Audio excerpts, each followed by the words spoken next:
Hello and welcome. I think we should take a look at the Post Office Horizon scandal and a new report that is revealing some shocking details. This scandal, which is probably not quite strong enough a word, has got to be something that makes all of us sit up and take notice and consider who's in charge, who leads countries, businesses, organisations. And are they moral? Are they ethical? So, to begin, then, what we'll do is look at this from the BBC. And essentially, it's snippets from the report. I'm not going to go over all of it.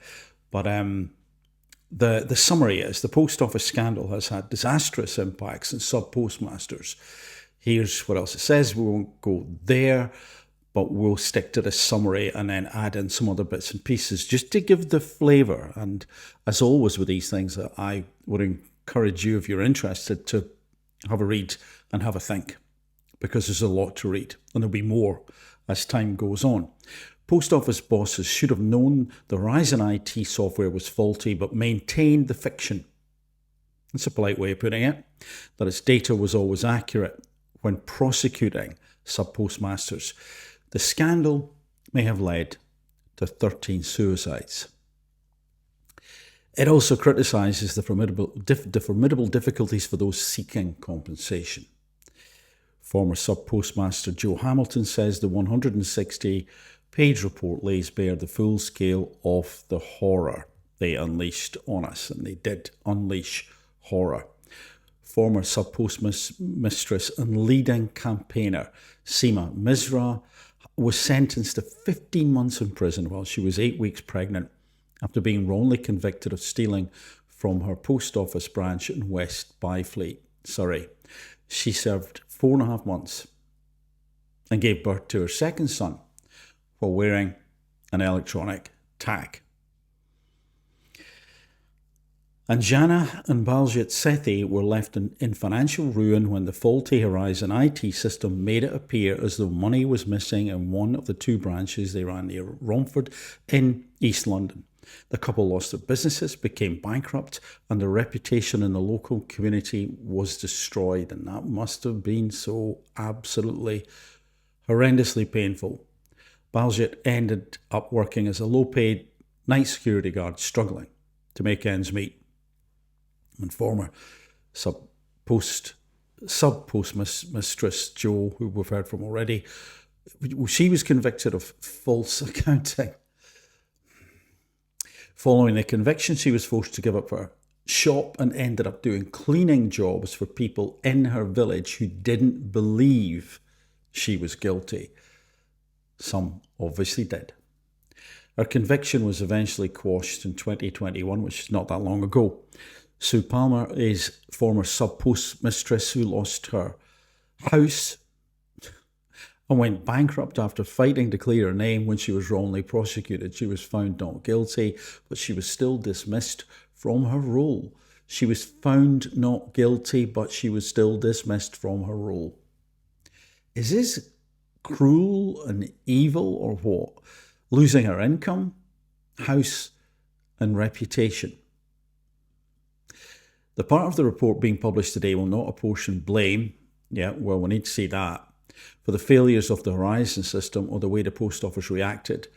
We'll need to see that. Instead, it will address the cost of the scandal and the hundreds of wrongly prosecuted sub-postmasters as well as compensation.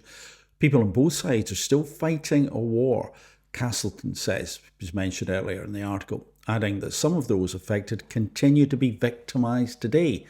Come on. Wake up, anyone who's thinking that. Wake up. They are the victims. He says today's report will revisit painful times for all the group, but it is important to look at the impacts in order to move forward. And this whole thing about moving forward is important, but it's also important to remember what can be learned. How can this be stopped from ever happening again? And again, this article from the BBC. The Post Office threatened and lied to the BBC in a failed effort to suppress key evidence that helped clear postmasters in the Horizon scandal. So they lied to the BBC to suppress the evidence that would clear the postmasters. Senior managers tried to smear postmasters before Panorama broadcast an interview in 2015 with a Fujitsu whistleblower. Former insider Richard Roll revealed accounts on the Horizon computer system could be secretly altered. The Post Office declined to comment while the public inquiry is ongoing. And this last little slide here, Mr. Roll would go on to play a crucial part in a 2019 High Court case which ruled that bugs could cause errors in the computer system intended to keep track of transactions in local branches. Between 2015, 700 postmasters and postmistresses, self-employed people who run post office branches were prosecuted for offences such as theft, fraud and false accounting, with some going to prison and others even taking their own lives. And also in that article, it has become clear that there were threatening letters sent to the BBC, essentially to try and stop them broadcasting a Panorama programme. And in my opinion, what it does is it reveals an extremely murky and convoluted and wicked web that some people within the post office were weaving. It's absolutely appalling. When I read those words out, but when you pause on some of the sentences and really think about what that must have felt like for those people. I know it was dramatized, and thank goodness, a great example of drama doing such a lot of good. When you really think about the actual lived experiences of those people, it must be awful. And it is horrendous to, lose a house and obviously to get into financial difficulties, bankruptcy and whatever. But on top of that, to lose your reputation, for it to be sullied, to destroyed, that people thought you were guilty, you were shunned when you were innocent. And people in the post office knew. They knew.